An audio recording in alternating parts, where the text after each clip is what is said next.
નમસ્કાર, પ્રણામ, સ્વાગત છે તમારો એક નવા વિડીયોમાં। મિત્રો પસંદ આવે તો વિડીયોને લાઈક, શેર અને નવા હોય તો ચેનલને સબસ્ક્રાઇબ જરૂરથી કરજો।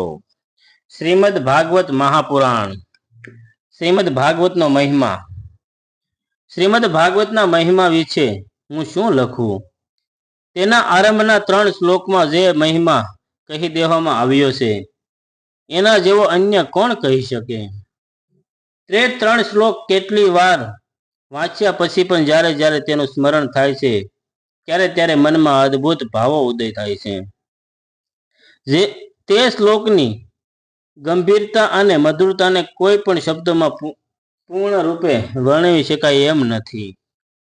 તે 3 શ્લોકથી મનને નિર્મળ કરી પછી આ રીતે ભગવાનનું ધ્યાન કરો।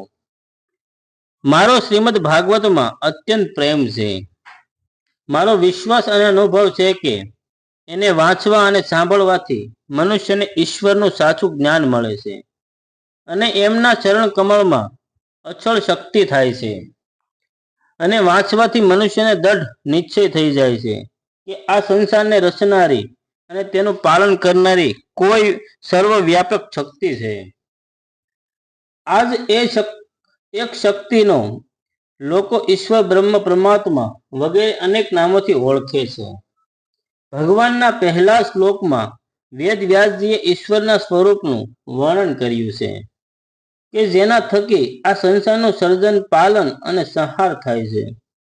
જે ત્રણેય કાળમાં સત્ય છે, અર્થાત જે હંમેશા રહ્યું પણ છે અને રહેવાનું પણ છે, અને જે પોતાના પ્રકાશથી અંધકારને હંમેશા દૂર રાખે છે, તે પરમ સત્યનું અમે ધ્યાન ધરીએ છીએ।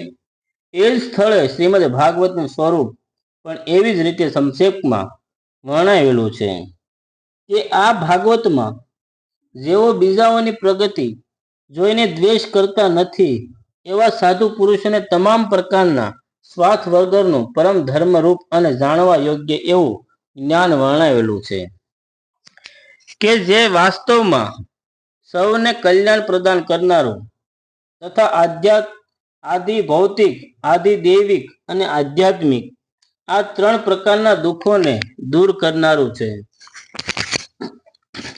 અન્ય ગ્રંથોનું શું જે સુકૃતિઓને પૂર્ણ કર્મો કરી રાખ્યા છે અને જેઓ શ્રદ્ધાપૂર્વક ભાગવત વાંચે છે અથવા સાંભળે છે તેઓ આનું સેવન કરવાથી સમયથી જ પોતાની ભક્તિ થકી ઈશ્વરને પોતાના હૃદયમાં અવિચળ રૂપ સ્થાપિત કરી દે છે। ઈશ્વરનું જ્ઞાન અને એમનામાં ભક્તિનું પરમ સાધન, આ 2 વસ્તુ જ્યારે કોઈ જીવનને પ્રાપ્ત થઈ ગઈ તો પછી એવી કઈ વસ્તુ પ્રાપ્ત કરવાની બાકી રહે છે કે જેના માટે મનુષ્ય કામના કરે? અને ઉક્ત બંને વસ્તુઓ શ્રીમદ ભાગવતમાંથી સંપૂર્ણ પ્રમાણે પ્રાપ્ત થાય છે। તેથી આ પવિત્ર ગ્રંથ મનુષ્ય માત્ર માટે ઉપકાર છે। જ્યાં સુધી મનુષ્ય ભાગવત વાંચે નહીં અને તેની ભાગવતમાં શ્રદ્ધા થાય નહીં ત્યાં સુધી તે સમજી શકતો નથી કે આ ગ્રંથ જ્ઞાન, ભક્તિ અને વૈરાગ્યનો કેટલો વિશાળ સમુદ્ર છે। ભાગવત વાંચવાથી તેને એવું વિશુદ્ધ જ્ઞાન થઈ જાય છે કે પ્રત્યેક પ્રાણીમાં કેવળ એક પરમાત્મા જ વિરાજમાન છે। અને જ્યારે તેને એવું જ્ઞાન થઈ જાય છે ત્યારે તેને અધર્મ આચરવાનું મન થતું નથી, કારણ કે બીજાઓને આઘાત આપવો એ પોતાને આઘાત આપવા બરાબર થઈ જાય છે। આ વાતનું જ્ઞાન થવાથી મનુષ્ય સત્ય ધર્મમાં સ્થિત થઈ જાય છે, સ્વભાવથી જ દયા ધર્મનું પાલન કરવામાં લાગે છે અને કોઈ અહિંસક જીવ ઉપર પ્રહાર કરવાની ઈચ્છા કરતો નથી। મનુષ્યમાં પરમ પરમેશ્વર પ્રેમ અને પ્રાણીઓ માત્ર પ્રત્યે દયાનો ભાવ સ્થાપિત કરવાનું આના કરતા ઉત્તમ કોઈ સાધન નથી। વર્તમાન સમયમાં જ્યારે સંસારના અનેક ભાગોમાં ભયંકર યુદ્ધ જામ્યું છે ત્યારે આ પવિત્ર ધર્મનો ઉપદેશ મનુષ્ય માત્ર માટે કલ્યાણકારી થશે।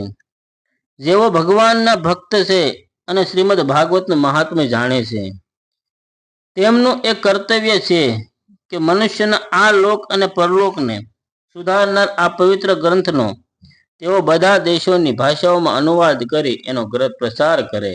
જય શ્રી કૃષ્ણ।